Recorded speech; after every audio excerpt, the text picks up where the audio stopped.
Ok, estamos aqui, boa noite, pela Academia Amazonense de Música. Né? Primeiramente, eu quero agradecer a todos vocês por terem chegado aqui. Né? É, Temos aqui a presença do nosso presidente da Academia Amazonense de Música, Josenor Rocha, do acadêmico Fabiano Sanchi, do acadêmico Humberto Vieira, o acadêmico nosso amigo Passos. Quem mais? Mais algum acadêmico aqui? E nossos queridos amigos que estão prestigiando, gente do Coral João Gomes Júnior, gente da loja Unificação Maçônica 1125, que é a minha loja mãe, né? Temos os musicistas aqui também, como Gabriel, prestigiando, e meus filhinhos ali também assistindo, inclusive um me auxiliando, né? Nosso irmão Edson ali, temos 3 irmãos da Unificação Maçônica. Por que eu estou frisando isso? Porque é importante para a gente entender todo esse simbolismo da ópera, o fato de ser essencialmente uma ópera maçônica, né? E eu quero começar com vocês essa palestra, que é sobre a ópera A Flauta Mágica, por isso a Flauta Mágica Revelada, porque a gente vai revelar aqui algumas coisas, né, sobre a obra, mas não somente sobre a obra. Vamos falar de coisas que vão servir para a interpretação de outros simbolismos, de outras obras, outros contos, outras histórias, outros mitos, né? Então, eu queria começar dizendo para vocês que depois que vocês assistirem essa palestra, vocês nunca mais vão ver as histórias, inclusive as histórias infantis, com a mesma ótica. Porque a gente vai descobrir que tem muito mais por detrás dessas histórias do que a gente imagina, tá bom? Então, essa é a promessa que eu faço para vocês. Eu quero começar provocando todos vocês no sentido de que, se eu dissesse para vocês que em Manaus nós temos lugares onde você consome carne humana e bebe sangue, o que vocês me diriam disso daí? Vocês acreditam em mim? Com certeza? A gente come carne humana e bebe sangue. Não é na loja maçônica, tá? Vou logo dizendo, né? Meus irmãos, não é na loja maçônica, não. E se eu dissesse para vocês agora sim? E se eu dissesse para vocês que alguns de nós aqui, mais especificamente nós, os maçons, estamos mortos, vocês estão vendo pessoas mortas, o que vocês iam dizer? Estão duvidando? Temos ali, ó, tem o morto aqui falando, tem o Sato ali, tem o Alzemi, tem o Edson morto. Todos nós somos mortos. O que vocês dizem disso? Vocês acham que é plausível, é possível? Não, né? Por quê? Vou explicar para vocês onde é que se consome a carne e o sangue. No lugar mais sagrado que vocês vão todo domingo. Onde é? Na igreja. Você consome e quando você participa da Eucaristia, né, ou da ceia, né, para o caso das igrejas protestantes, você está ali simbolicamente consumindo o corpo e o sangue de Cristo, né? Tem a doutrina da transubstanciação, mas não é o caso aqui que a gente vai entrar, porque se trata de fé, mas simbolicamente, pelo menos para a maioria das igrejas, você está consumindo o corpo e o sangue de Cristo. E os maçons mortos? É porque toda vez que a gente é iniciado, aliás, uma única vez na vida, a gente morre, simbolicamente, né? Nós vamos conhecer a luz simbolicamente, o novo conhecimento, o nascimento, a morte para a vida. Inclusive, esse é um dos simbolismos do batismo, por imersão. Morto para Cristo, morto para o mundo, vivo para Cristo. São os dizeres lá do oficiante do batismo. Ou seja, nós vivemos imersos em simbolismo. E essa ópera trata muito disso, de simbolismos, coisas que estão no nosso dia a dia e que mexem diretamente com a gente. E para o estudo dessa obra, eu gosto muito dos arquétipos junguianos. Inclusive, a minha dissertação para o mestrado, que eu estou tentando entrar, é justamente sobre isso, os arquétipos junguianos na obra do Mozart, que aparece muito aí na Flauta Mágica. Então, o Jung diz, né, sobre os arquétipos, que eles são determinados, só são determinados em sua forma e em grau limitado, uma imagem primordial que só tem conteúdo determinado a partir do momento em que se torna consciente, né? Mas não é porque se torna consciente que perde seu simbolismo, tá? Então vocês vão ver que há muitos arquétipos, eu não vou me demorar nos conceitos, que a palestra é um pouquinho longa, tá? Então vamos lá para a nossa obra, A Flauta Mágica Revelada. A, todas as pessoas aqui me conhecem, né? Mas eu preparei isso daí no caso de alguém não me conhecer ou dos ouvintes lá que vão estar assistindo essa transmissão. Eu sou Moisés Rodrigues, pertenço à Academia Amazonense de Música, cadeira número 15, a Academia Amazonense Maçônica de Letras, cadeira número 30, e a LACA, que é a Academia de Literatura, Arte e Cultura da Amazônia, na cadeira número 113. Tá ok? Então, essa é a minha apresentação pessoal, e essa palestra também já foi dada na Academia Amazonense Maçônica de Letras. Vamos falar sobre os autores da ópera, né? Eu tenho como autor principal o Wolfgang Amadeus Mozart. Ele foi iniciado, e essa é uma informação muito importante, porque em se tratando de ópera maçônica, a gente precisa saber quando foi iniciado, se não foi, né, dentro de uma loja maçônica. Então ele foi iniciado entre os dias 11 e 14 de dezembro de 1784. Foi elevado a companheiro no dia 7 de janeiro de 1785 e a mestre no dia 22/4, aproximadamente, de 1785. Né? Para os padrões modernos, foi bem rápido essa subida, né?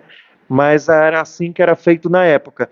E o Schneider, que é o autor do libreto, ou seja, Mozart é o autor da música, mas também cooperou com a autoria parte do libreto, né? E o Schneider, que é, sim, o libretista.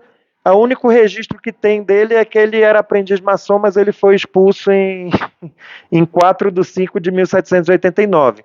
Schneider era uma figura bem polêmica, como todo artista em certas proporções. Alguns mais, outros menos, mas todos são, de certa forma, um pouco fora da curva. E o Schneider era demais, então foi demais para a loja, e aí ele teve que sair, né? Seguimos.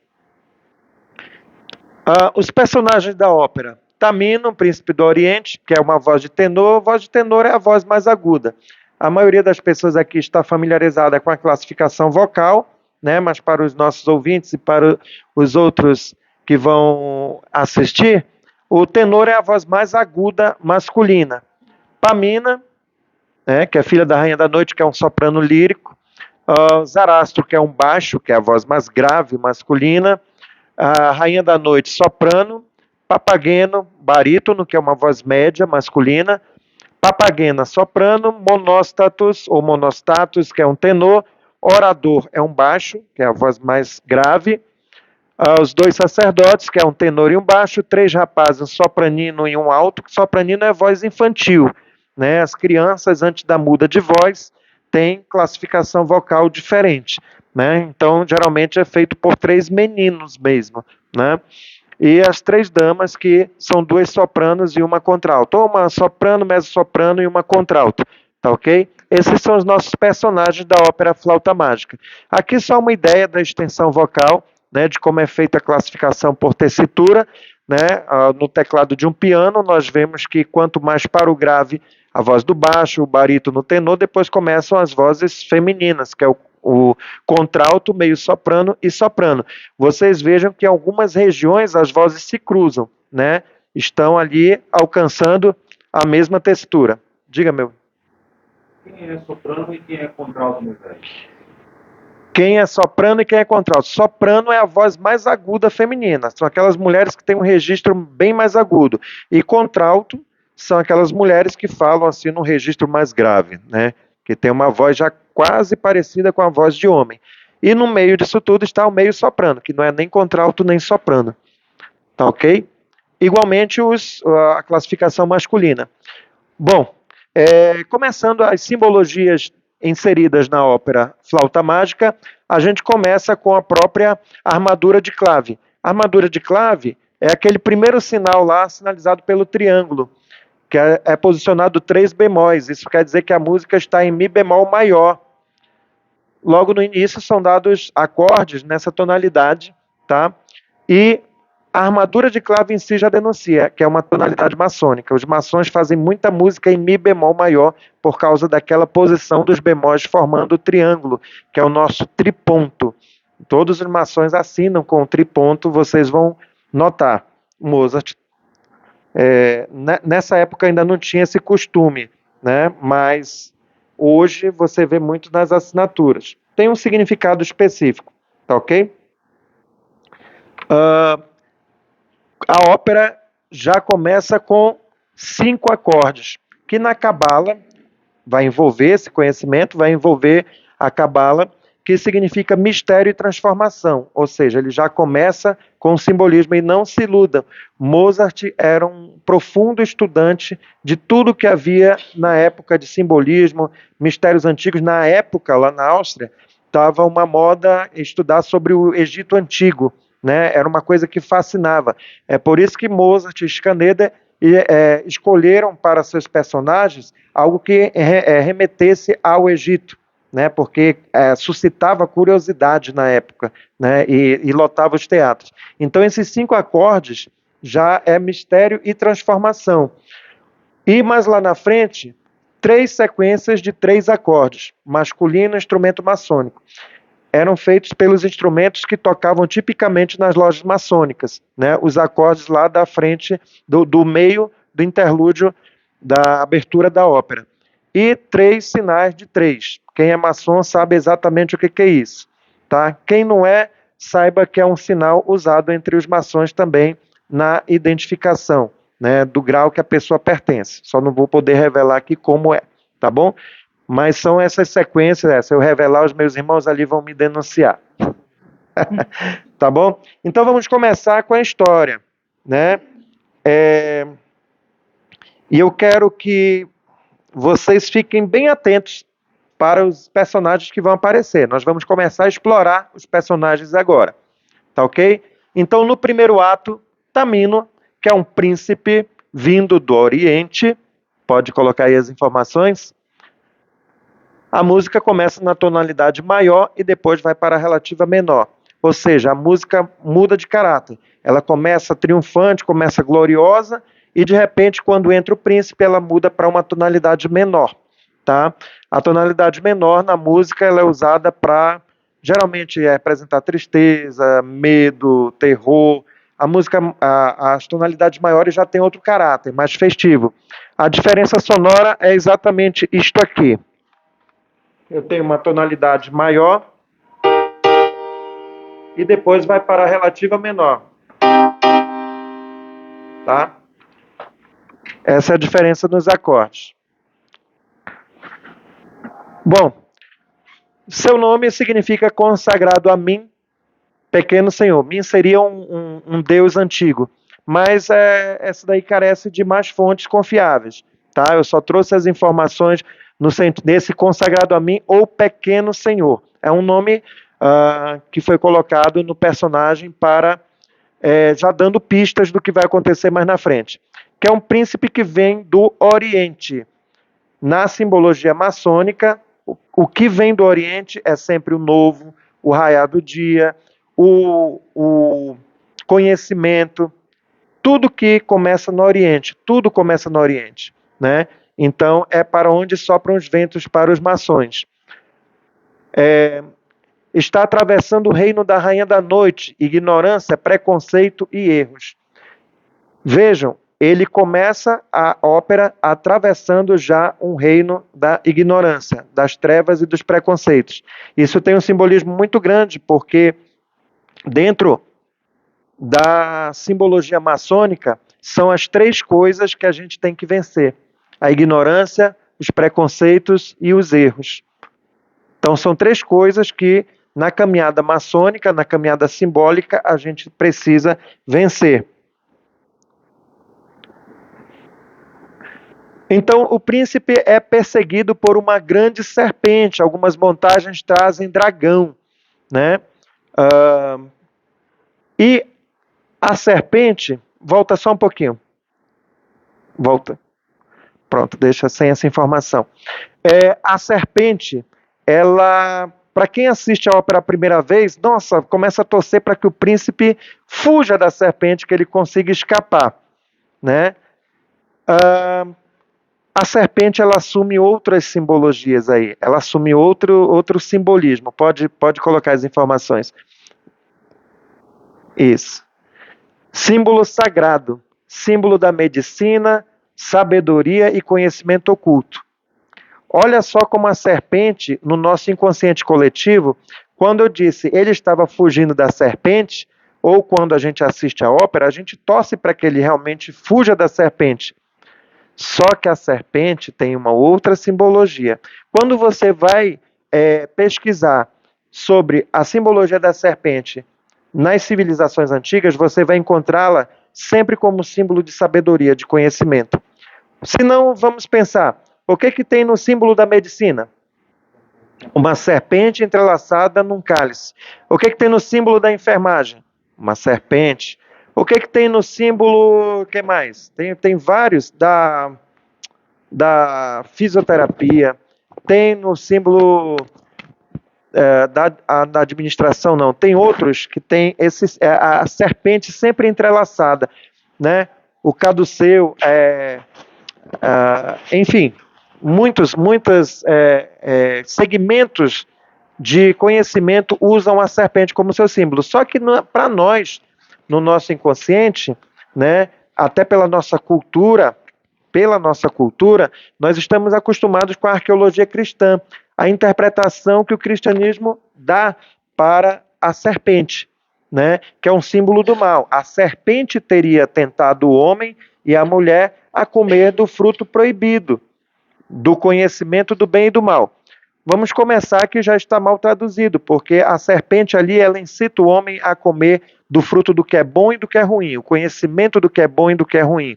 Então, se a gente vai para uma tradução mais literal, a serpente, símbolo da sabedoria, vamos pensar comigo, quem foi que escreveu os 5 primeiros livros da Bíblia? Alguém sabe? Moisés. Moisés foi criado aonde? No Egito. Estudou nas escolas de antigos mistérios do Egito. O que tem na cabeça do faraó, na coroa do faraó, vocês lembram? Uma serpente. Por quê? Porque a sabedoria estava na cabeça, na mente do faraó, que era o líder do povo. Então Moisés traz essa simbologia para o Gênesis, tá? E aí a sabedoria na forma de serpente, isso não é uma interpretação religiosa, é uma interpretação de simbolismo, tá? Vamos deixar isso bem claro. No simbolismo, a sabedoria tenta o homem, ou o gênero humano, a conhecer o que é bom e o que é ruim, que são experiências vivenciais. A sabedoria te convida a experimentar e depois você formar o seu conceito se é bom ou se é ruim, né? Essa é a interpretação simbólica do Gênesis. Então, voltando para a ópera, agora a gente já transforma. Em vez de ser um monstro que está perseguindo o homem, é a sabedoria que o está perseguindo dentro do reino da ignorância, dos preconceitos e dos erros. Então vejam que ele está fugindo da sabedoria. A nossa primeira reação diante do novo conhecimento que choca com o que a gente conhece é fugir ou rejeitar. Ele já começa com essa cena fortíssima dentro da ópera. Em várias montagens, ou na montagem original, ela é partida em 3 partes por uma lança de prata. A prata é símbolo noturno, feminino, tá? Quando eu falo feminino, há um dualismo, tá? Não entendam o feminino como símbolo do mal, mas símbolo de um dualismo. Sol, lua, macho, fêmea, bem e mal, né? São contrastes. Então ela é partida por uma lança de prata em 3 partes iguais. E aí o príncipe desmaia. Ele desmaia logo nessa primeira cena de medo, né? Socorro, socorro, alguém me acorde, a serpente vai me pegar, que inclusive temos aqui um excelente intérprete de Tamino, que é Humberto Vieira, que já cantou essa ópera, e aí ele desmaia. É o primeiro choque, é a primeira visita ao subterrâneo da consciência. Vitriol, visita interiore terre, retificando invenias occulto lapidem, que no latim quer dizer visita o interior da terra, te reformando, te retificando, e encontrarás a pedra oculta. Esse é um dizer que está sempre presente nas sociedades iniciáticas. Maçonaria, Rosa Cruz e outras sociedades iniciáticas levam esse acróstico para as suas iniciações. Por quê? Porque é a visita do homem ao interior de si mesmo. Tá? Seguimos. Então ele desmaia. Ele é salvo por essas três damas que partem, elas que partem a serpente. Ele desmaia, elas chegam e partem a serpente em três partes iguais. E elas começam a cantar: como ele é lindo, olha, eu nunca vi um jovem desse aqui, precisamos sair. Pode clicar. Elas são damas a serviço da rainha da noite, que vai aparecer mais na frente, tá? Então, lembrando, ele está no reino da ignorância, dos preconceitos e dos erros, que é o reino da rainha da noite. Noite, escuridão, trevas, simbolismo da ignorância. Então, eles estão a serviço da rainha da noite. Alguns acham que fazem menção à loja de adoção, só que não. Né? Loja de adoção, né, são lojas que teoricamente aceitariam o gênero feminino nas suas reuniões, mas só que não. Isso daqui é puro simbolismo. Tá? E elas estão sempre usando o véu. Por que usando o véu? O que simboliza o véu? A falta de visão, a visão turva, a separação. Tá? O que tinha no santuário? Que rasgou de alto a baixo, dentro do simbolismo cristão, um véu que separava o lugar santo do santo dos santos. E o véu que separava se rasgou. Mas o véu simboliza algo velado, escondido, não claro. Ainda se ignora. Tá ok? Então elas estão sempre usando o véu. Pode passar. E aí elas decidem ir avisar a Rainha da Noite de que tem um príncipe lá nos seus domínios, um rapaz bonito, desmaiado, né? E aí aparece o Papageno, que é um caçador de pássaros. Pode clicar. O seu nome deriva de papagaio, em francês arcaico, que significa papagaio, né? Ou seja, por aí vocês tiram que ele fala que só. Simboliza o homem comum. O Papageno é um cara que o Josenô vai já interpretar, ele simboliza o homem comum. Ele só quer saber de comer, beber, dormir. Se possível, se ele tiver um amor, melhor ainda. Né? E ele está a serviço da rainha da noite. É o cara que é ativo nesse mundo do reino da ignorância, dos preconceitos e dos erros. Só que ele não é um cara maldoso. Ele está ali porque ele só quer uma vida simples. Comer, beber, dormir, ter as suas necessidades básicas atendidas e uma papagena para amar. Bom, deixa eu parar de falar um pouquinho, deixa eu convidar o nosso presidente da Academia Amazonense de Música, Josenô, para ele interpretar um pouquinho do Papageno. E aí vocês vão entender melhor o personagem.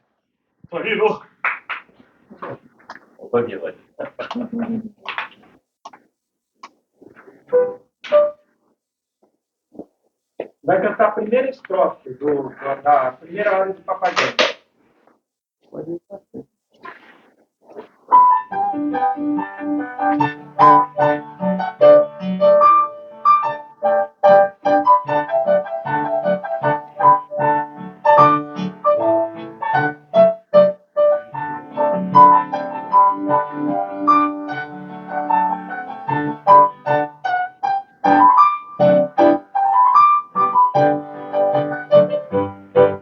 Alegri pelos campos vou cantando, sempre cantando pra todo lado onde estou. Ninguém resiste a minha voz. Consigo as aves entender, até com elas conversar.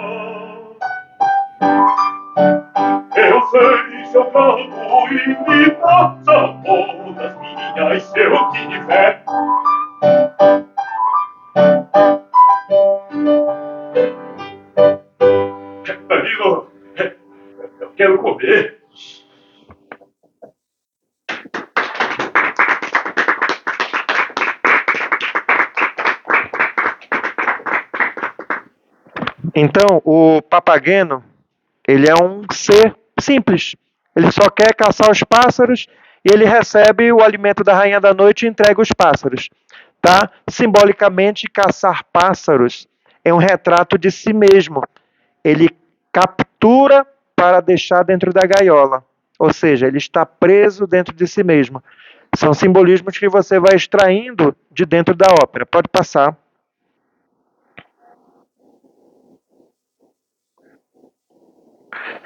E aí, quando o Tamino acorda, o papageno diz que foi ele quem matou a serpente. Pode clicar. Foi ele quem matou a serpente. Nesse ínter, as damas chegam e dizem: papageno, não foi quem foi que matou a serpente? Castigam ele com um cadeado para fechar a boca dele, que ele estava falando demais. Ele tinha dito para Tamino que ele tinha a força de um gigante, por isso ele tinha matado a serpente. E as damas desmentiram o papageno e castigaram-no, trancando a boca do papageno. E o cadeado, olha só que interessante, era de ouro. O cadeado é castigo ou silêncio comprado? Ou seja, o papageno podia denunciar a Tamino o que ele estava fazendo lá de fato, onde é que ele estava. Elas calaram a boca do papageno. Então, o cadeado é símbolo do silêncio, do castigo, da repressão. Lembrem-se que estão no reino da ignorância, dos preconceitos e dos erros, que para se manter reprime, castiga, silencia. O elemento do papageno é o ar, né, que é um elemento da vida, mas é uma coisa simples, nem no céu, nem na terra. É comum, tá? Captura pássaros, símbolos da futilidade. E mais do que o símbolo da futilidade, é símbolo de prisão dentro de si mesmo. Pode passar.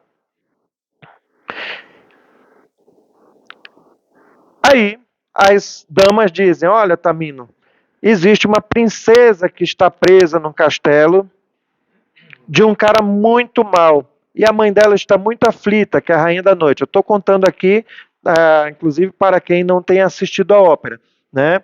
E aí elas apresentam para ele um retrato da princesa e Tamino se apaixona imediatamente ao ver o retrato, tá? O porta-retrato, ele pode ser um espelho, né? Quer dizer, o porta-retrato, ele, assim como o espelho, ele é um portal. Simbolicamente, é um portal, principalmente se for a foto de si mesmo. Mas lá na frente, vocês vão ver uma coisa, que os personagens, na verdade, são uma só pessoa. Então, quando o Tamino olha para o retrato, ele se apaixona pela imagem que ele vê, que teoricamente seria a princesa Tamina, né? E como ele se apaixona por uma imagem que faz parte dele mesmo, como a gente vai ver lá na frente, na verdade ele está diante de um espelho. E o espelho é portal.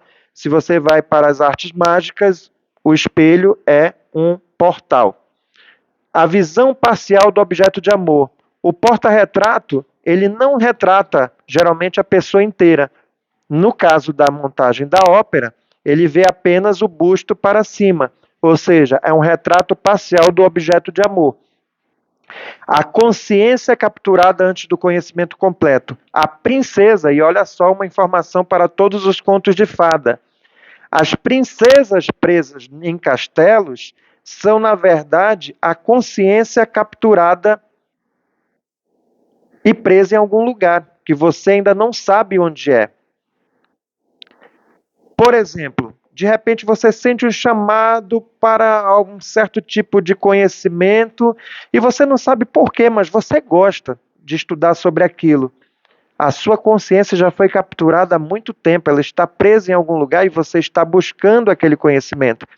Quem é maçom, né, e eu vou falar para todas as sociedades iniciáticas, em algum momento sempre teve a vontade de ser maçom. Né? Lembrando, Mozart era maçom, Schneider era maçom, pertencia a uma loja maçônica. Então você tem uma vontade e começa a perseguir essa vontade, começa a mentalizar.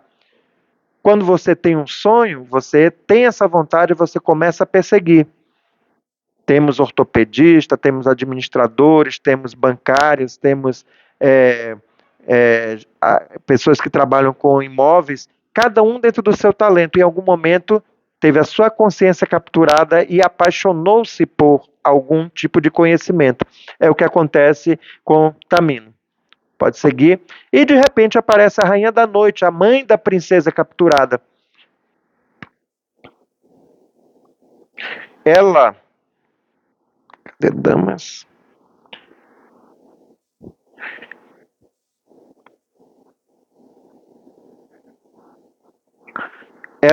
Ela representa as trevas, a ignorância e o preconceito. Noite, trevas. Uma figura da Imperatriz Maria Teresa de Habsburgo, alguns acharam que sim, que o Mozart quis dar uma cutucada na Imperatriz que era contra a maçonaria. Só que pelo simbolismo é muito mais profundo. Então eu também não acredito, eu coloquei aí, porque alguns livros tratam como se fosse uma provocação à Imperatriz, mas eu não trato dessa forma, porque no simbolismo é muito mais profundo.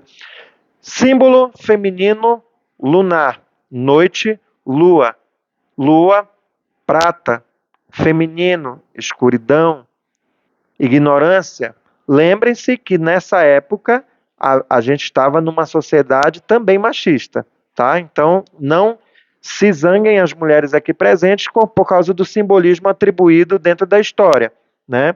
E ela começa a contar uma mentira, dizendo que Zarastro, que era um cara muito mau, tinha raptado a princesa, né? Só que ela esconde a verdade, que a gente vai descobrir também mais lá na frente. Essa é a Rainha da Noite, que canta aquela linda área famosa que a gente vai já ouvir, né? Mas só que a música é linda, mas a letra é péssima, né? Vocês vão ver que fala só de ódio e vingança, tá?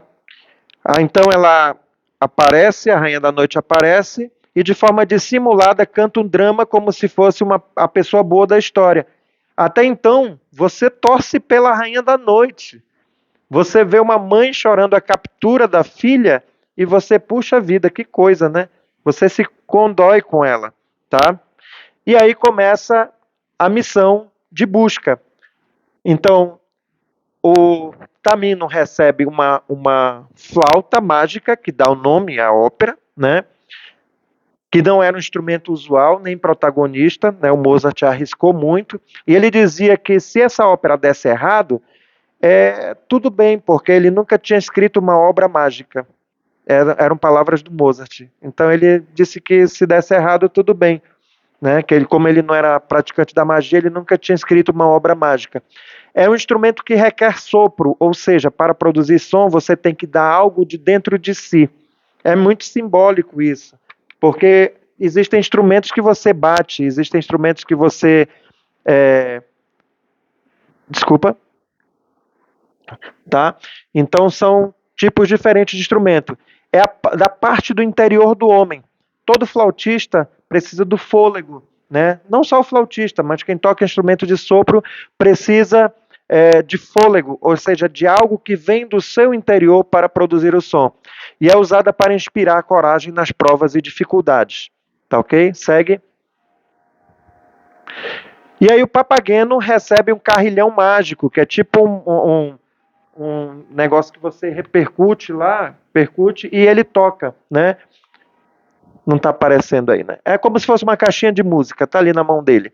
É uma espécie de caixa de música, o som obtido por força física comum, igualmente tocado nas dificuldades. Tá? Então você tem dois instrumentos, um que precisa de algo de dentro do homem e um que precisa de algo de fora do homem. Um que precisa da inspiração e expiração e outro que precisa da força física. Tá bom? Seguindo a história, aparecem os escravos. Vejam, clica. Os escravos que aparecem, isso já na cena em que Pamina aparece prisioneira, que ela tinha fugido, na verdade, eles são dominados pelo medo. Esses escravos estão já dentro de um outro reino, que é o reino da sabedoria, tá? Não estão dentro da Rainha da Noite, estão no outro reino, é onde a princesa está presa. E aí, esses escravos são pessoas comuns, geralmente na ópera são em número de 9, tá? Conseguem vislumbrar o certo e o bem sem a força de promover. Na cena em que eles aparecem, eles estão lamentando que a princesa, vibrando que a princesa fugiu, mas lamentando se ela for pega pelo cara mal da história, né? Então eles querem fazer o bem, mas eles não têm força, eles são pessoas oprimidas, tá? E a Pamina é capturada de volta. A Pamina é capturada de volta, que é a princesa. Isso, tá? E seu nome significa mulher consagrada a mim, pequena senhora. O que significava o nome do Tamino? Homem consagrado a mim, pequeno senhor. Min era um deus antigo. E o nome da Pamina significa mulher consagrada a mim, que é o deus antigo, pequena senhora. Olha a semelhança. Filha da rainha da noite e de um sacerdote. Essa informação é muito importante, tá? Nobreza de caráter e sangue, né? Lembrando que na época do Mozart, qual era o sistema que estava vigindo? Era o sistema de império, o Império Austríaco, né? Então, o Mozart, ele mistura essa coisa do real e do imaginário. Segue. Esse é o Monóstatos, foi o que capturou a princesa, tá? O nome dele significa, clica, o mouro, né? O mouro.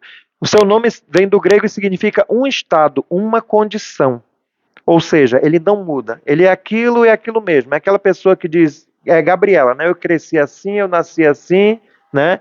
É o monóstatos ou monostatos. O elemento é terra. Quando você vai pesquisar nas atitudes, nos trejeitos do personagem, o elemento mais pesado é muito físico, ele é muito ligado às paixões mais baixas. Ele tenta, inclusive, durante a ópera, violentar a princesa, beijá-la à força, fazer amor à força.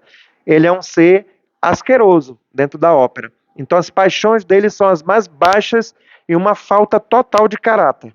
Tá ok? Esse é o personagem. Agora, interessante, vocês vão notar que nessa montagem. Volta. Nessa montagem, ele está com umas medalhas no peito. Quem fez essa montagem, com certeza, quis ironizar, porque ele está trabalhando no templo da sabedoria, mas é um cara mau. Vocês vejam que tinha um Papageno, que é um cara bom, trabalhando para a Rainha da Noite, que é a mulher má. E agora tem um cara mau trabalhando para o cara bom, dentro da ópera. E aí tem essas medalhas aí no peito dele, eu acho que quem fez essa montagem era maçom e quis ironizar, né, que às vezes dentro do próprio templo da sabedoria ainda há pessoas mais e cheias de vaidade. As medalhas são vaidade, né? São merecidas, né, por mérito, mas ostentadas viram vaidade. E aí o Papageno encontra o Monostatos, porque o Papageno chegou primeiro, eles estavam buscando a princesa. O Tamino foi por um lado, o Papageno foi pelo outro, e ele encontra o Monostatos. Vejam, é o encontro da ignorância. De repente o Mozart e o Schneider fazem com que os simples se encontrem. Só que o encontro dos simples, encontro dos semelhantes, são duas pessoas ignorantes que não querem crescer, só que o caráter é diferente. Um é o cara que é ignorante, mas tem um bom caráter, e o outro é o Papageno, que é natural e ingênuo, e o Monostatos é perverso e ardiloso. Perverso no sentido da perversão mesmo, né? Então eles se encontram e se assustam um com o outro, porque o Monostatos nunca tinha visto um homem com penas e o homem com penas nunca tinha visto um mouro, que era um ser mais escuro, né? Eles se assustam e o Monostatos foge. Segue. O Tamino, pode clicar.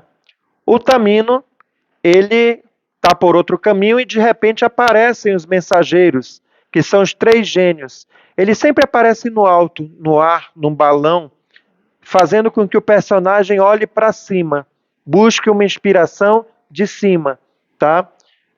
É uma alusão à idade do aprendiz, o 3. Quem é maçom aqui sabe que a gente começa no 3, tá? Equilíbrio das vozes, de meninos. tá? São representados por meninos. Às vezes aqui a gente, por falta de vozes mais especializadas, faz com mulheres de pequena estatura, né? Mas a montagem original é com os meninos, tá? Pode seguir? Então, os três gênios fazem e guiam o Tamino e instam para que ele seja firme, para que ele tenha paciência e para que ele saiba guardar silêncio. No contraste entre o sonho e o silêncio vem a consciência. Ou seja, você só ouve a sua consciência. Não, pode voltar. Você só ouve a consciência quando você faz silêncio. Seja firme, tenha paciência e guarde silêncio. Isso é totalmente comum nas iniciações maçônicas, tá? E Rosa Cruz também, outras sociedades iniciáticas, tá? Você tem que ser firme, perseverante, guardar silêncio. E o Tamino, diga.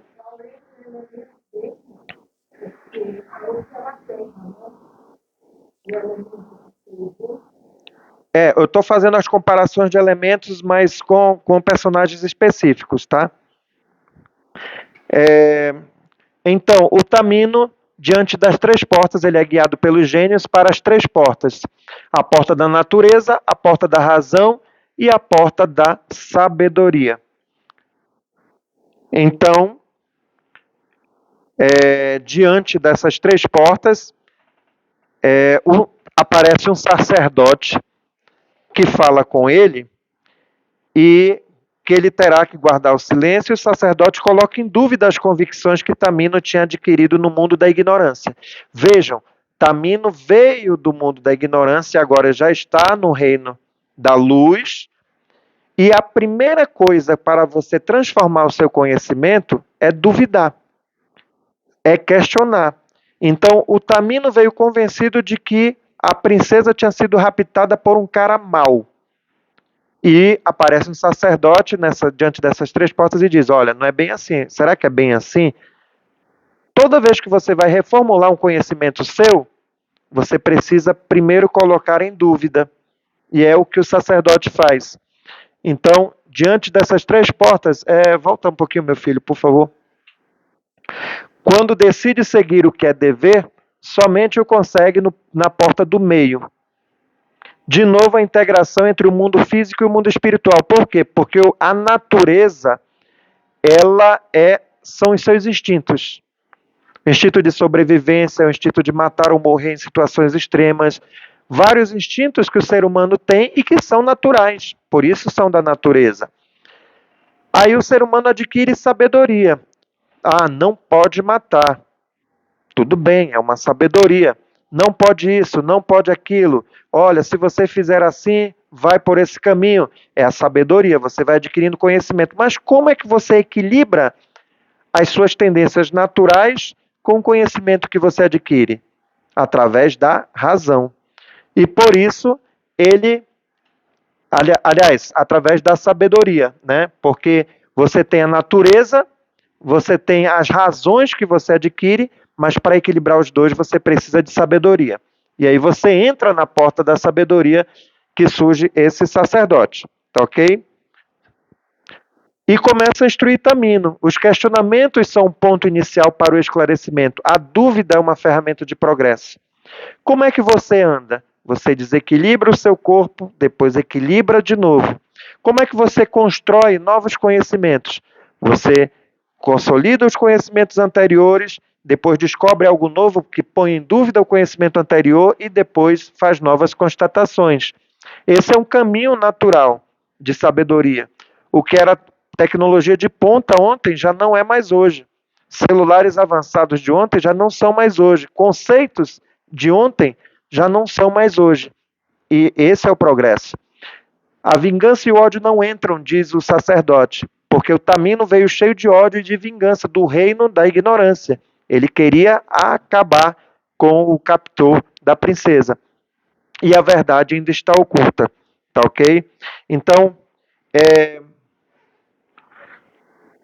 diante disso daí, aparece na história, olha só como são as coisas. Tamino e o poder da flauta sobre as feras. Na história, depois que é implantada a dúvida no Tamino, aparecem algumas feras. E ele começa a tocar a flauta mágica para acalmar as feras. Toda vez que o seu conhecimento, as suas convicções são chacoalhadas dentro da sua mente, você começa a lidar com os seus fantasmas interiores, você começa a lidar com as suas inquietações, você começa a lidar com aquilo que te dá medo, com aquilo que te incomoda, com aquilo que te faz duvidar da vida. E esse é o simbolismo desses animais que aparecem, os leões, os bichos que dão medo, que aparecem dentro da ópera, são um simbolismo disso, desses medos, dessas inquietações. E aí ele, para se acalmar e acalmar as próprias inquietações simbolizadas nesses animais, começa a tocar flauta. É o poder das vibrações, tá? E o domínio da natureza. Lembrem, natureza, sabedoria e razão. Ele está dominando a própria natureza, ele está dominando o próprio medo através da respiração, da expiração, da música, das vibrações. Então, esse é o significado dos animais. Quando a gente assiste a ópera, a gente olha que bonitinho, os animais apareceram, ele acalmou. Mas esses animais bonitinhos na ópera simbolizam as coisas feias dentro de nós, os nossos monstros. Tá ok? Segue. E aí, o Papageno também usa o seu carrilhão mágico, porque ele está fugindo com a princesa de novo. Ele conseguiu pegar a princesa e fugir. E lá vem Monóstatos de novo com os escravos. E o Papageno consegue tocar o carrilhão mágico, clica.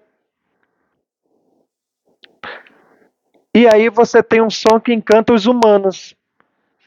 Lembra? O som do tamino encantou as feras, a sua natureza, o que estava revolto dentro de si, os seus medos, as suas inquietações.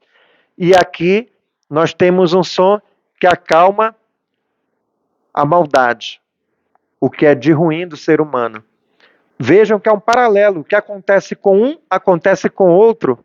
O que aconteceu com Tamino, aconteceu com o Papageno, né?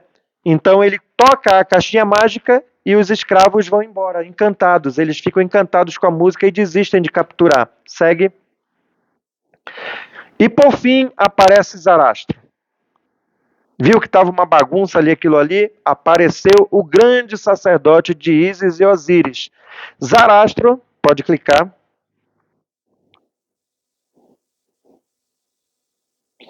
O Zarastro chega num carro puxados por leões. O seu nome deriva de Zoroastro ou Zaratustra, o sábio da antiguidade. Isso foi proposital do Mozart. Ele usou o nome que já era antigo, né, que simbolizava alguém que personificava a sabedoria. Ele se inspirou no venerável mestre da loja dele, que era um cara muito centrado, muito sábio. Inclusive, o venerável mestre, que é como se fosse o administrador da loja, tá? Para quem não é maçom, entre os maçons se escolhe ali uma pessoa equilibrada, sensível, sensata, sábia, para liderar a loja, né? E aí, o venerável mestre da loja do Mozart foi retratado aqui no personagem da sabedoria, um personagem que tinha uma palavra amiga para tudo, um cara muito sábio. Inclusive, o venerável deu um freio no Mozart e no Schikaneder. Porque se fosse fazer o que eles queriam, iam revelar, inclusive, segredos de iniciação. Aí o venerável disse, não, peraí, aqui não. Maneira aqui nesse libreto, não pode revelar tudo isso, não. Senão o Mozart ia estar revelando toda a iniciação maçônica. Tá ok? E é o masculino solar. Lembram? A rainha da noite, feminino, lunar. E o Zarastro, masculino, solar. Sol, dia, luz, sabedoria. Noite, ignorância, trevas, preconceito, lua. Então, o Zarastro chega num carro puxado por leões, ele é o sacerdote e mestre. Pamina reclama com Zarastro o assédio de Monostatos. A princesa diz, olha, o teu servo está me assediando. Em seguida, Tamino e Papageno, lembrando que eles são uma só pessoa. E aí, mas como é que você sabe que eles são uma só pessoa? Olhem a história até agora. O que acontece com um, acontece com o outro. E aí eu vou recorrer a uma frase que está nas minhas anotações sobre os personagens, tá? Lembrem-se, o Tamino, ele começou a conhecer algo novo. E eu vou para uma frase da Melanie Klein, grande psicóloga, grande nome da psicologia. Quem come do fruto do conhecimento é sempre expulso de algum paraíso. Ou seja, a serpente tentou Adão e Eva na mitologia e eles foram expulsos do paraíso porque começaram a experimentar o que é bom e o que é ruim. O príncipe saiu do reino da ignorância porque teve conhecimento, né? E a gente tem que lembrar que os personagens são um só.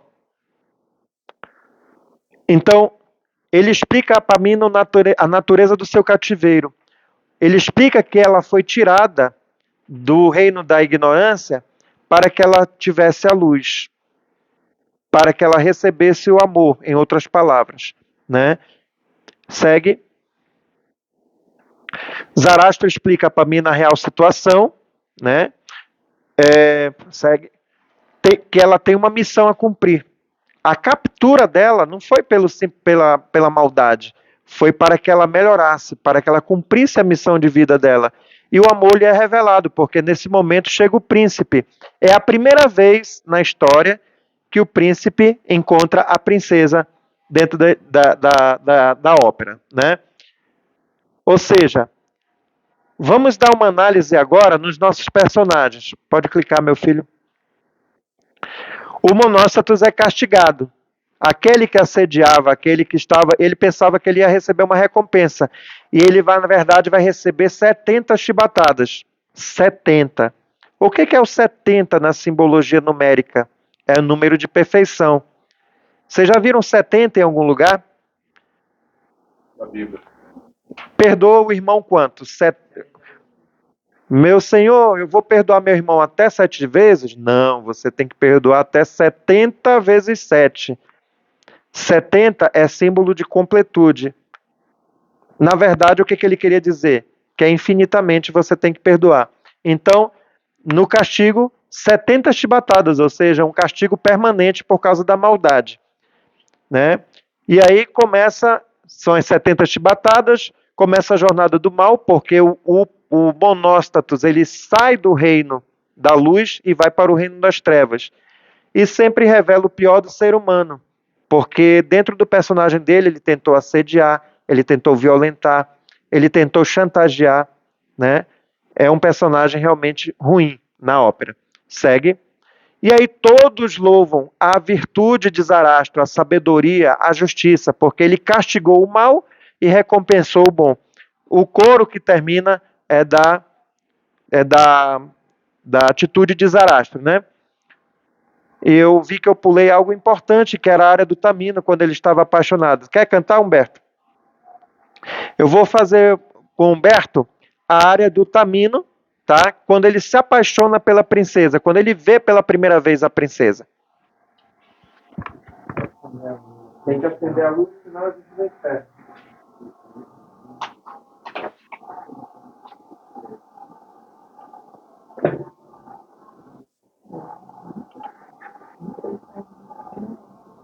Esse é o coro final, então você está ouvindo aí.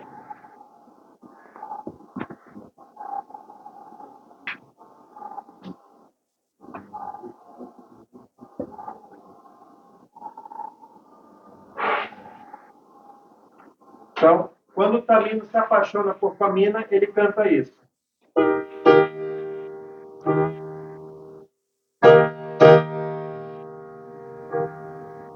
Tão belo rosto eu nunca vi. Beleza assim não há igual.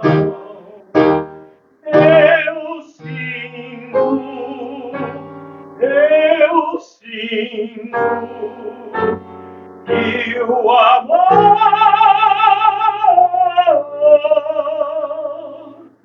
tocou bem fundo em meu coração. Tocou bem fundo em meu coração.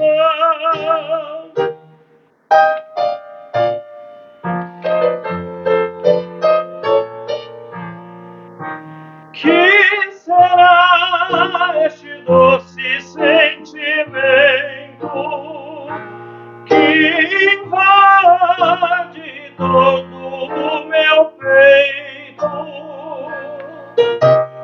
Será amor o que sinto? Será amor que sinto?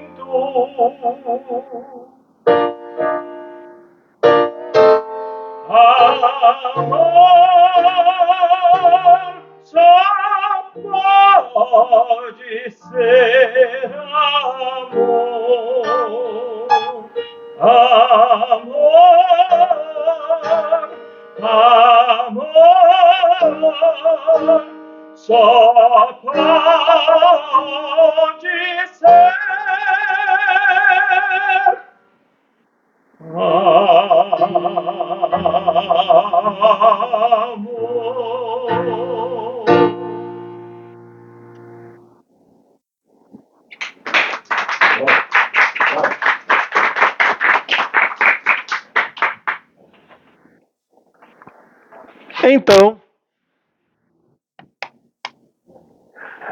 Então, a virtude e a sabedoria são louvadas e é o fim do primeiro ato. Tá? A partir de agora a gente vai um pouco mais rápido com as considerações. A gente já está com a base necessária para interpretar todo o resto da obra. Ok? Então vamos para a análise. Eu tenho 3 personagens que puxam para o bem, para o reino da luz, puxam para cima, que conduzem ao reino da sabedoria. Os 3 gênios conduzem Tamino na sua jornada para o templo de Zarastro, que é o templo da sabedoria, o templo da luz, o templo das virtudes. E nós temos, na mesma análise, as 3 damas que estão a serviço da Rainha da Noite. Elas querem que todos permaneçam no reino. Por que vocês acham que que a Rainha da Noite mandou o Papageno junto com o Tamino? Foi para ter certeza que o Tamino voltaria para o reino da Rainha da Noite. Qual foi a missão que a Rainha da Noite deu para o Tamino? Trazer a filha dela de volta. De volta para onde? Para o reino da ignorância, para o reino das trevas, para a ignorância, os preconceitos e os erros. Então, nós temos 3 personagens que dirigem para cima, para a luz, e 3 personagens que dirigem para baixo. Segue. São as forças atuantes. Nós temos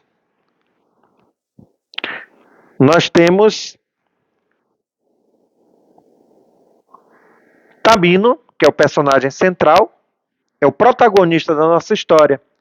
Mas nós temos a princesa, que foi capturada. Na verdade, Pamina, que é a consciência do próprio Tamino, pode ser violentada e morta em contato com as baixas energias e ambições. Vocês lembram que dentro dessa história, e para quem já assistiu a ópera também, a princesa foi capturada, estava exposta à violência, à ignorância, à perversidade do seu captor, que era Monóstatos, tá? Então, essa é a consciência capturada do próprio Tamino.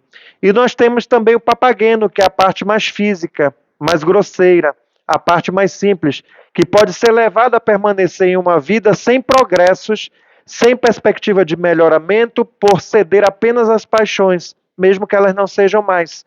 É aquele tipo de pessoa que só quer o necessário para sobreviver. Não quer progresso, não quer estudar, não quer nada mais. Todos nós temos essa parte mais física. E todos nós também temos a parte mais elevada, a consciência. Estes personagens, eles são um só. São projeções externas de Tamino. Dentro da psicologia, e eu gosto muito do Jung, e temos aqui uma psicóloga presente, né, nossa corista Naísa, o Jung, ele fala muito a respeito dessas figuras através dos arquétipos, os arquétipos junguianos, a serpente, né, tudo isso que habita a nossa imaginação, o inconsciente coletivo. Por que que todo ser humano, né, com raras exceções, tem resistência, tem medo da serpente? Não é só o cristão, não é só quem teve contato com a mitologia do Gênesis que tem medo de cobra, de serpente. Ela, no inconsciente coletivo, já tem um outro simbolismo. Então, voltando para cá, a consciência ela pode ser capturada, né? Pode ser violentada. A sua consciência pode sofrer transformações através da violência, né? Mas lembrando, Pamina e Papageno são projeções externas do próprio Tamino. Eles só apareceram quando ele desmaiou a primeira vez. Vocês estão lembrados? Foi quando eles apareceram. Seguimos. Então nós temos o personagem principal, ora sendo puxado para cima, rumo ao bem, à justiça e à verdade, e ora sendo puxado para baixo pelos preconceitos, pelo engano e pelo mal. Vejam, são as forças atuantes sobre o ser humano, tá? Tamino, que é um homem livre e de bons costumes, com nobre coração, encarando a sua jornada de autoconhecimento sob forças antagônicas em uma dualidade que leva ao progresso ou não. Depende para que força você vai ceder, tá? Então, só aqui a gente já começa a ter uma outra visão da obra, porque a gente já sabe que o Papageno e a Pamina são projeções do próprio Tamino. Seguimos. Então vem o ato 2 da ópera. Deixa eu me situar aqui nas anotações.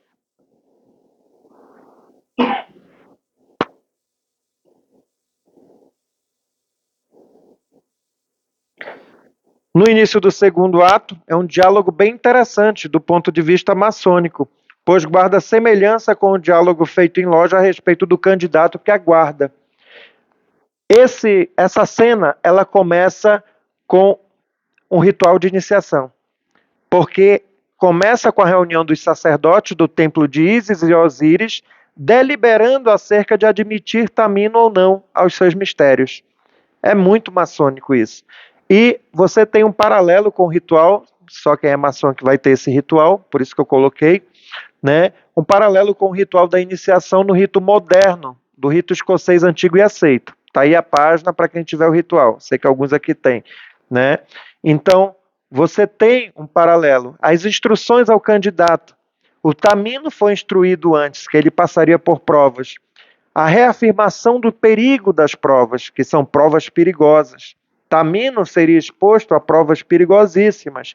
E aí tem uma área com coral que eles cantam, né? Uma oração que, claro, com outras palavras e feita de outra forma, é feita até hoje nas iniciações maçônicas. Passa aí, meu filho.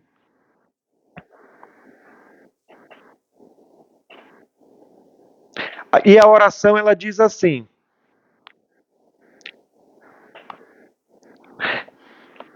eu vou tentar cantar essa oração. Exatamente. Quer cantar, Fabiano? Põe a tradução, por favor.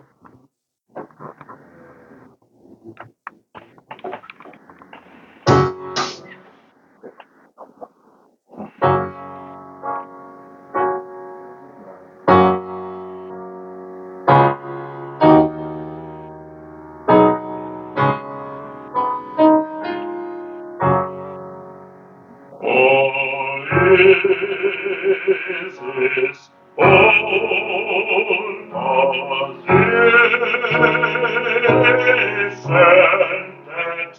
by God in God, then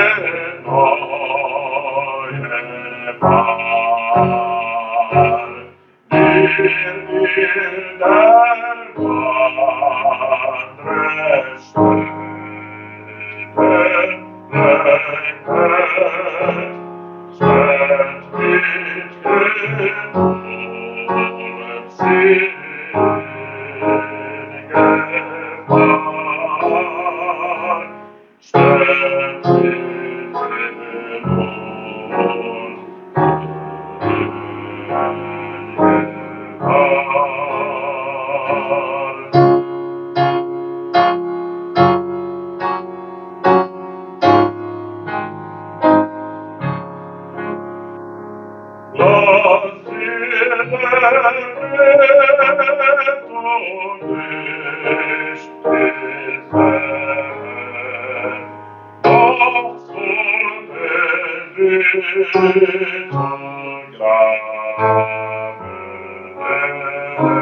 E aí, essa oração, né? Ó Ísis e Osíris, espírito de sabedoria, fortaleceu o novo casal. Lembrando que o casal, na verdade, é um só. O Tamino vai para as provas de iniciação com a sua consciência. Ele já está de posse da sua consciência, ele vai consciente. Ele não vai sem a consciência. Seguiu? Reconheceram a oração aí? Dentro da iniciação? Então, o Tamino é colocado na câmara de reflexões. Pode clicar? Um lugar onde ele vai ter que guardar silêncio. Então ele é preparado, ele é instruído, e aí ele está dentro daquela câmara de reflexão. Ele vai começar a visitar o interior dele mesmo através do silêncio. São dois indivíduos na representação de um só. Lembrem-se, ele saiu com a consciência. Ele saiu com a princesa. Só que quando ele vem para cá, para a câmara de reflexões, quem é que aparece de volta? Adivinha? Clica no próximo. Não, não seria isso não. Né? Volta. O Papageno, não está aqui nesse slide, o Papageno aparece de volta. Ele sai do templo da sabedoria, o Tamino sai do templo da sabedoria com a consciência, que é a princesa, mas quando ele está dentro da prova, ele é exposto às provas com o Papageno. Enquanto isso, agora sim, aquele slide, enquanto isso, a consciência de Tamino está quase sendo violentada novamente. Quando ele desce para o autoconhecimento, quando ele desce para a câmara de reflexões, o que acontece com a consciência? Ela é mexida. Clica. Então, ela é mexida de novo por monostatos, que volta. É a baixeza humana. Ele sabe o que é o bem, pois trabalha no templo da sabedoria, mas mantém a vaidade. Ele quer ficar com a princesa, porque é legal ficar com a princesa. É uma nobre, ele não. Né? Isso dentro da história. Mas o simbolismo é mais pesado, porque a princesa está dormindo e pode ser violentada. A consciência está dormindo nesse momento e pode ser violentada. Segue. Nesse ínterim aparece a rainha da noite, ela própria, e pede para que a filha mate Zarastro. Ou seja, é a ignorância pedindo para que a consciência mate a sabedoria. Olha só que coisa maluca dentro da história. Então, ela evidencia o poder, o motivo principal, o verdadeiro motivo do ódio, o poder. A ignorância quer poder sobre a consciência. E através do ódio é que ela quer alcançar isso. Ela entrega um punhal para a filha, assassinar Zarastro. O punhal, de novo, é uma chave de portal. É um portal de transformação. Vocês vão ver punhal em diversos rituais. Religiões afro, né? Algumas cerimônias de sacrifício. Você vê o quê? Um punhal. Você não vê uma espada, você não vê uma faca, você vê um punhal, tá bom? Então, é uma chave, é um portal no sagrado feminino. Quando eu falo sagrado feminino, gente, eu vou explicar. Nas artes mágicas existem duas vertentes. E algumas guardam segredos exclusivamente para os homens e outras guardam segredos exclusivamente para as mulheres.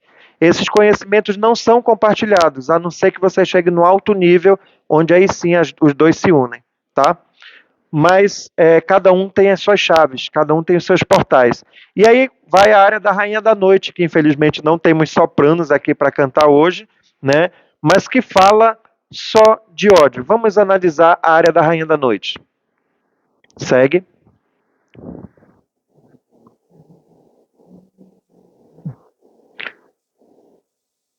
De novo. A vingança do inferno ferve em meu coração, a morte e o desespero ardem ao meu redor. Se Zarastro não sente a dor da morte por sua causa, então você nunca mais será minha filha. Ou seja, se a sabedoria não for assassinada pela consciência, então ela não pode mais ser filha da ignorância. Olha só que interpretação. Seja expulsa para sempre, seja abandonada para sempre. Todos os laços da natureza serão quebrados para sempre. Se não for por você que Zarastro cairá pálido, ouçam deuses da vingança, ouçam o juramento de uma mãe. Está faltando aí, acho que a tela está cortada. Ouçam o juramento de uma mãe, né? Mas tem outra palavra aí, tá? Então, a ignorância está pedindo para que a consciência assassine a sabedoria. Olha que simbólico, né? Seguiu? A música é linda, mas a tradução da letra é essa. Aí vem a sabedoria falando a consciência. Vem Zarastro falando a princesa. Ele fala do verdadeiro poder, que é o amor, a amizade, o perdão, a dignidade. Ele prega a tolerância. E a área de Zarastro também é musical e simbólica, porque ele fala de tudo isso, né? Ou seja, a sabedoria aconselhando, não odeie, cultive a amizade, perdoe ao invés de matar, tenha dignidade, tenha tolerância, né? O que diz a área do Zarastro? Segue.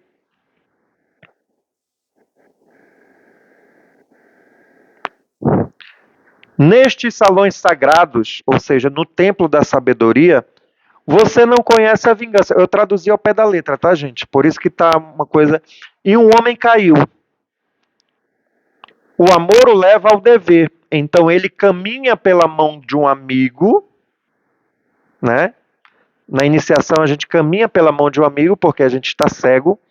Alegre e feliz por um país melhor. Nestas paredes sagradas, onde o homem ama as pessoas, nenhum traidor pode se esconder. Porque você perdoa o inimigo. Se tais ensinamentos não lhe agradam, não merece ser humano. Enquanto a ignorância pregava a vingança, a morte, aqui a sabedoria proclama a amizade, o perdão. E por que ninguém pode se esconder nesse templo? Porque você não tem inimigos. Você perdoa, você tolera, você ama, né? E aí, uma das belezas das sociedades iniciáticas como a maçonaria, porque você tem pessoas de todos os credos, e é assim desde sempre. Na época do Mozart, você tinha, tudo bem que a sociedade era predominantemente cristã, mas as pessoas de todas as religiões, desde que acreditem no Ser Supremo, podem chegar e fazer parte, tá? Então, esses ensinamentos é que são colocados. Vocês vejam, quem foi que chegou para falar com a princesa? Primeiro foi a ignorância. Depois chegou a sabedoria para falar com a princesa. A princesa é a consciência. O que estava acontecendo enquanto isso? O Tamino estava na câmara de reflexões. A consciência dele estava um turbilhão em luta entre a sabedoria e a ignorância, entre Zarastro e a Rainha da Noite, entre o bem e o mal, entre o amor e o ódio, entre a luz e as trevas. Olha que doido. Então ele, na câmara de reflexões, novamente, visita o interior de si mesmo. O que significa vitriol? Visita interior a terra, retificando invenias oculto lapidem. Visita o interior da terra, retificando-te, e encontrarás a pedra oculta, a pedra filosofal, né? Peraí, meu filho, deixa eu explorar mais um pouquinho aqui. Tá? Essa é uma imagem antiga, né? Que você tem vários elementos, o Sol, a Lua lá em cima, os planetas, né? o orbe terrestre, as estrelas, as nuvens, o céu, tem muito simbolismo aí presente, tá? Dá um tempo de estudo isso daqui, ok? Vamos lá, seguimos. Estamos caminhando para o final. E na Câmara de Reflexões, vocês vejam quem está lá com ele, na Câmara de Reflexões, Papageno. Ou seja, a parte física, a parte mais ignorante, a parte mais simples está com ele. No paralelo com o ritual da iniciação, do rito moderno, do rito escocês antigo e aceito, nós temos esse paralelo. Para Tamino, aparece Pamina, mas ele se mantém em silêncio. Ou seja, para ele aparece a consciência, mas ele silencia para ouvir melhor. Ele é obrigado a guardar o silêncio dentro da iniciação. Para o Papageno aparece uma mulher também, só que ela é bem velhinha, que se transforma na jovem que ele queria. Mas como ele começa a falar muito, ele falhou. Ou seja, a parte nobre do homem cumpre com o seu dever. Mas se você vacilar, você vai para a natureza, para os seus instintos. Mesmo que não sejam maus. Tá ok? Pode continuar. E aí lá em cima, o coro dos sacerdotes, pode clicar, meu filho. Começa a anunciar, olha, ele está lá na Câmara de Reflexões, está chegando a hora, o dia se aproxima, a luz está próxima. É um momento muito bonito na iniciação, tá? É um momento muito bonito na iniciação porque é anunciado que em breve se dará à luz uma nova pessoa, vai nascer uma nova pessoa.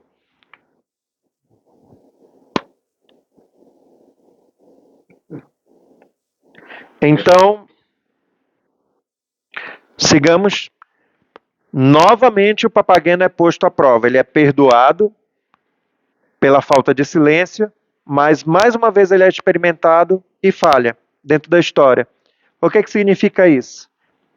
Que a gente sempre vai ter uma parte frágil de nós mesmos. Lembra, Papageno é a projeção do príncipe, é a parte mais física, mais humana dele, né? Então ele falha de novo diante da figura feminina, ok? Só que quando ele falha, mais lá na frente, diga. Então, o Papageno seria a redenção, sempre vai ser a saída mais fácil. Sim. Se for para errar, ele vai errar. É o nosso lado comum, que todos temos. Por mais sábios que sejamos, por mais nobres que sejamos, nós temos um lado que é da natureza, que busca a comodidade, que busca o conforto, que busca, em certa dose, as futilidades, né? É um lado que nunca vai se separar da gente, se a gente não trabalhar. Hã? Não tem ambição nenhuma. Não tem ambição nenhuma. O Papageno, ele não vai progredir. Ele tem até os desejos. Vejam bem, mas a força a disciplina para alcançá-los, não. Ele não tem disciplina, tá? Sigamos. E a Pamina, como o Tamino não falou com ela, isso na história, tá? Só que a gente vai analisar o símbolo. Quando ela apareceu, ele não falou com ela. Aí ela pensou, ele não me ama mais. O que ela queria? Se matar. A consciência quase morre. O lado da consciência de Pamino quase morre. E onde a razão está ausente, a loucura toma conta. Parece um clichê, mas é muito forte, porque ela perdeu a razão, a consciência estava à beira da loucura, né? Os gênios representam o ar, emblema da vida humana. Ou seja, quando ela está prestes a se matar, eles aparecem para dar um novo fôlego. E isso daí aparece também numa fala em loja durante a iniciação. Pamina vai ao encontro de Tamino para as futuras provas. Ela se revigora, ou seja, a consciência toma fôlego de novo e vai ao encontro de seu dono para as provas. Segue.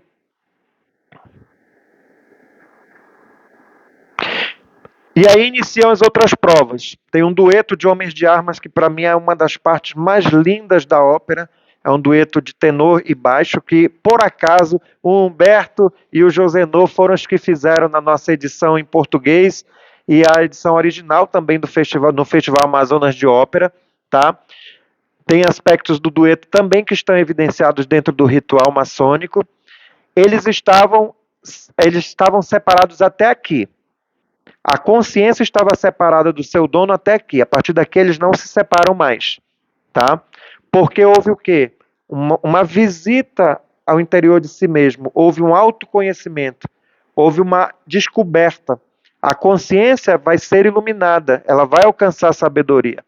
Então, a purificação se dará na terra e no ar, pelo fogo e pela água. Se congela aí. Congela porque aqui nós temos elementos muito importantes. Vocês vejam, nós tivemos um contato com o ar, nós tivemos o contato com o interior da terra. Lembrem-se que na antiguidade, quantos eram os elementos? 4 elementos: ar, fogo, terra e água. Inclusive, você tem um... O que é com você? É o ar, né? Ele tem uma tatuagem do ar. Vocês veem algum paralelo nisso daqui? Claro, fora a óbvia iniciação maçônica, que a gente faz esse contato com esses elementos. Vocês conseguem imaginar, vocês conseguem lembrar algum outro ritual onde você tenha contato com a água, por exemplo? O batismo. Tá respondendo todas aí, né? O batismo. O batismo é um contato, só que o batismo, se vocês pensarem bem, o batismo, quando ele é feito na natureza, você tem um contato com todos os elementos ao mesmo tempo. Se não, vamos analisar. A pessoa está pisando na terra, correto? O fundo do rio. Ela está em contato com a água. Outra parte do corpo está em contato com o ar. E o fogo? Centelha divina. Ou, se você quiser, o próprio sol emitindo suas ondas de calor. Ao mesmo tempo, a pessoa está em contato com os 4 elementos, num ritual só. Dentro da viagem feita na ópera, são as várias provas. A prova do ar, a prova da terra, que ele já estava lá na meditação, e aí depois ele vai passar junto com Pamina pela prova do fogo.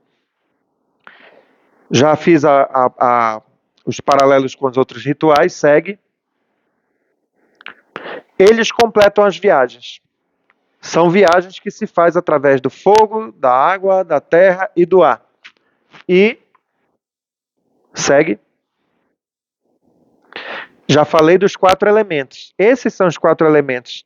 Eles estão presentes em todas as iniciações, em todas as cerimônias que você possa imaginar dos ritos antigos e chegam até nós como chegou o batismo, nesse contato da purificação. Se você preferir também, dentro da doutrina cristã pentecostal, você é purificado pelo fogo também, porque tem a questão do Espírito que desce em forma de línguas de fogo, né?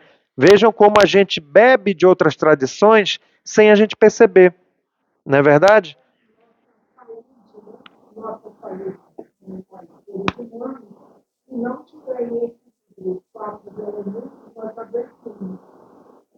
Exatamente. Vejam.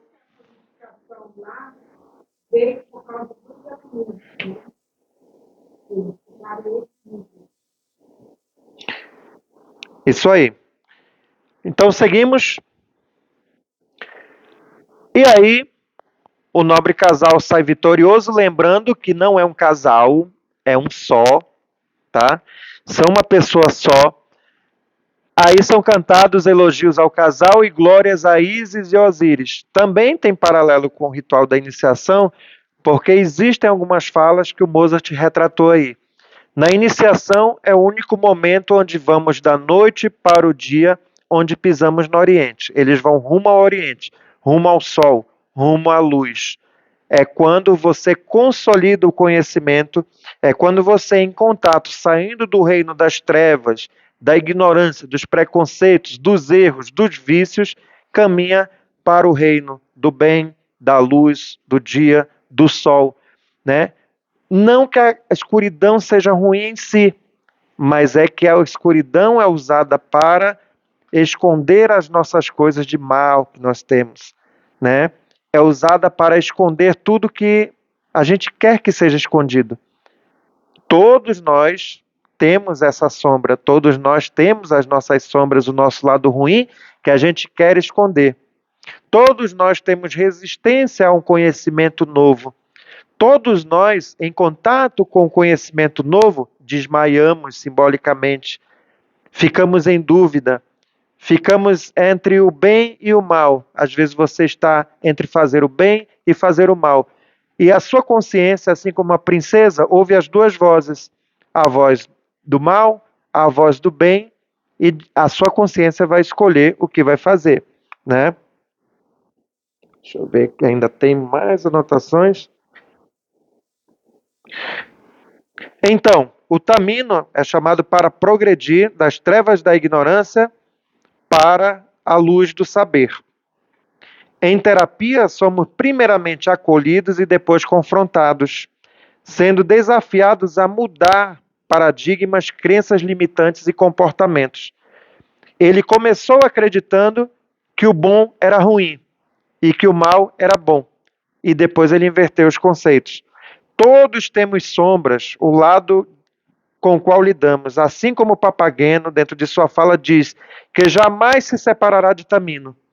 Ou seja, nós, por mais progredidos, por mais evoluídos que sejamos, sempre vamos ter uma sombra, sempre vamos ter um lado ignorante que precisa ser revisto sempre, né? Ou seja, o Papageno nunca vai se separar de Tamino.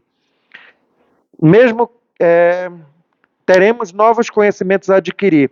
Assim, o mote maçônico de vencer as próprias paixões, que bem podem ser conceitos errados, submeter vontades à verdade, que se prova através de fatos incontestes, e fazer progressos quando nos é dado um novo conhecimento. Então, todos nós, dentro do exercício maçônico que Mozart quis retratar aqui e o fez de uma forma muito explícita, somos convidados a vencer as nossas paixões, ou seja, as nossas tendências. E para isso a gente precisa de disciplina, precisa submeter as vontades, as regras, ao bem, ao que é sábio, ao que é justo, ao que é honesto. E aí sim é que a gente faz novos progressos, tá bom? E aí, o que sobrou? Sobrou o Papageno, porque o Tamino e a Pamina se resolveram. Já foram lá para as núpcias, né? A núpcia do ser humano com a sua consciência evoluída. Olha só que lindo. Sobrou quem? O homem simples. Mas, para dar um final feliz na história, ele pensa em suicidar-se também. Mas peraí, quem foi que pensou em se suicidar antes? A princesa. A consciência do Tamino quase se suicida. E agora a parte mais simples dele? Lembra que são só personagem? Ou seja, quando a tua consciência evolui, tu pensa que matou a parte simples. A parte simples tende a se suicidar, mas só que não. Ele é impedido pelos três gênios também. Os três gênios estão em todas, eles estão impedindo o pessoal de se matar, né? Primeiro foi a princesa, agora o Papageno. Ou seja, o ser humano não pode matar nem a sua consciência e nem a sua parte mais simples, sob o risco de não ser são, sob o risco de adoecer, sob o risco de nem existir de forma consciente, né? Existe um autor, que eu não estou lembrado quem, que diz que você não pode cortar todos os seus defeitos, porque você não sabe qual é que sustenta a sua estrutura, né? Me ajuda, Anaísa. Sabe quem é? Você não pode sair cortando tudo que é defeito, sem pensar. Aqui nós temos colunas, eu não posso simplesmente derrubar isso daqui, que eu não sei qual é que está sustentando o prédio.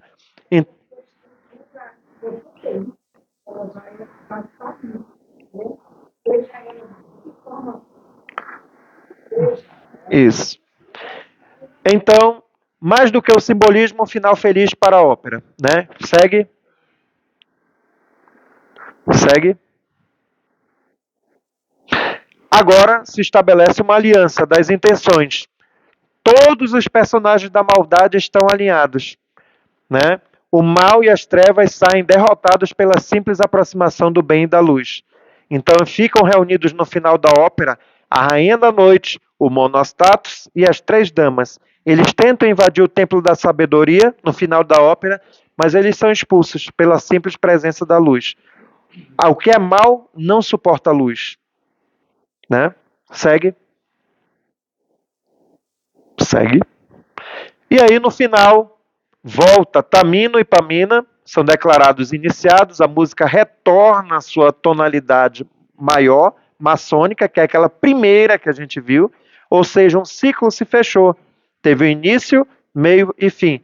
E é o prenúncio da vitória da maçonaria sobre os opressores na ótica de Mozart para a época. Né? Então, a ópera foi tida como um recado, que a maçonaria triunfaria sobre os seus opressores. Tá ok? E aí, no final, na música final, a proclamação da luz sobre as trevas, o Mozart escreve, e o Schikaneder: força conquistada e recompensa coroada, beleza e sabedoria com coroa eterna. Força, beleza, sabedoria. Tudo que eu estou falando aqui sobre maçonaria está escrito, está publicado, portanto, não revelando nenhum segredo. A força, a beleza e a sabedoria são as 3 colunas que sustentam as nossas lojas. Força, mas meu filho, tu está apressado, já quer terminar, meu filho. Né? Força, que é como o aprendiz chega, a beleza, que é como o companheiro está, e a sabedoria que se alcança no grau de mestre, que já existia na época do Mozart, o grau de mestre. Né? Então, o Mozart ele encerra a ópera de forma brilhante, destacando essas 3 palavras. Mais maçônico do que isso não dá para ser. Né? E aí todos cantam a vitória da luz sobre as trevas. E fim da ópera. Tá? E a ópera termina, então, com esse ciclo fechado. Né? Tem uma outra parte na montagem que o Papageno também sai vitorioso. Ele sai com a sua papagena cheia de papageninhos. Né? Ou seja, a parte simples do homem, o homem evoluído, ele também tem as necessidades afetivas, de família, de alimentação, de procriação. Né? É uma parte que nunca vai morrer. Tá bom? E a bibliografia usada para eu falei pouco do Jung hoje, por causa do tempo. Vocês viram que ainda ficou longo, né? Mas tinha muita coisa para falar do Jung nesse aspecto simbólico dele. Se vocês quiserem entender bem essas simbologias, leiam aqueles 2 livros ali do Jung, O Homem, Seus Símbolos e os Arquétipos e o Inconsciente Coletivo.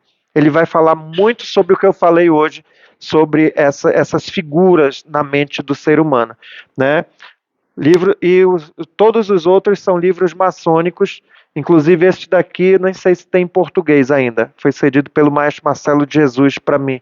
Né? E o Ritual Maçônico do Grande Oriente do Brasil. Todos esses livros compuseram essa palestra. E é isso, essa é a nossa jornada.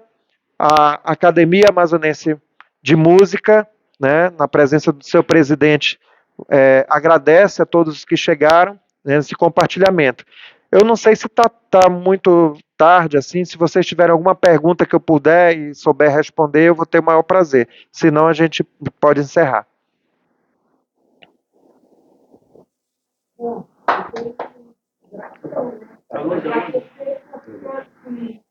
uma maravilha, uma analogia da ópera de então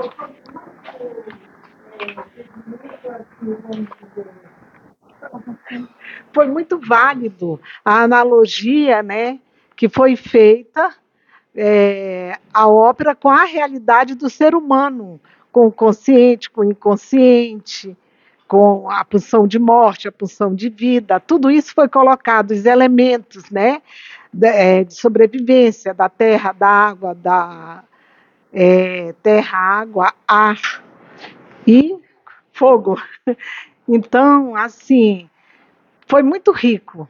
Eu gostei muito porque eu vivi, revivi, né, relembrei coisas que há muito tempo fez parte do meu conhecimento, embora muito pequeno. Muito, muito obrigada. Gostei muito. Valeu.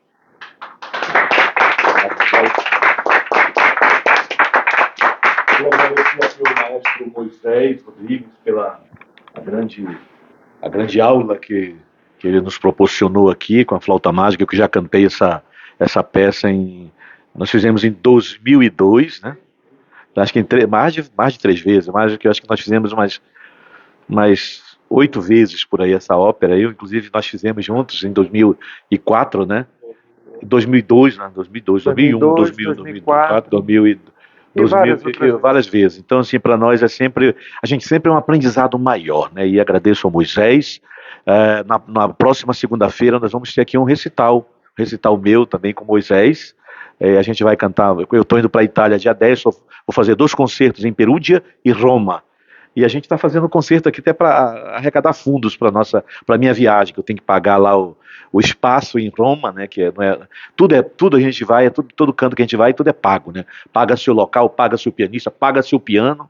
E a gente está fazendo essa campanha, né, para a gente poder, porque na verdade a gente não está recebendo nenhum apoio cultural do governo, da prefeitura. E eu estou indo para esse evento lá na Itália, e vou divulgar o estado do Amazonas, Manaus, a nossa terra. E quem quiser vir está convidado. Inclusive eu deixei o QR Code, né, para quem quiser colaborar. A quantia, vocês quem dão a quantia que quiser, na verdade. Eu coloquei lá à disposição. Vai ser aqui às 19 horas, na segunda-feira. Todos estão convidados. Não é isso, Moisés? É isso aí. Vamos cantar a flauta mágica, né? Também. Claro. Manuel Passos é o nosso tesoureiro da academia. Que responsabilidade, hein, pessoal? Tesoureiro. Moisés, quero me dirigir assim, diretamente a você. Eu queria te parabenizar, meu irmão, pelo domínio com que você conduziu a palestra, pela segurança que você conduziu, entendeu? Eu acho que você conseguiu despertar aqui em todos nós aqui uma coisa chamada de atenção, sabe? A gente percebeu isso aqui em você. E eu queria, assim, dizer para você, assim, que você realmente está de parabéns mesmo, entendeu? Por tudo que você mostrou, por todo o seu conhecimento, entendeu? E isso aí nos leva a crer que você tem que ter feito um estudo minucioso durante muito tempo para você chegar ao ponto que você chegou com a sua palestra. E eu tenho dito e redito, na academia de música, nós estamos cercados assim de pessoas como você, não é? Nós somos, para vocês terem uma ideia, nós somos 40 pessoas na academia de música. Hoje está aqui o Fabiano, o Josenô, Moisés, aqui o Humberto e eu, mas nós somos 40 pessoas. Então a gente está cercado de pessoas assim como ele, entendeu? E eu queria dizer para você, meu querido, na próxima vez me convide novamente, que aqui eu estarei com o maior prazer. Parabéns, Moisés.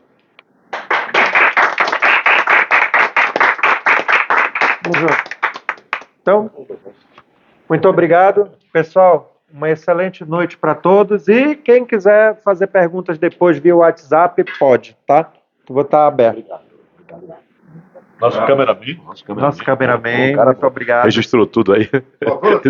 Amazonas. Isso aí, tudo bem.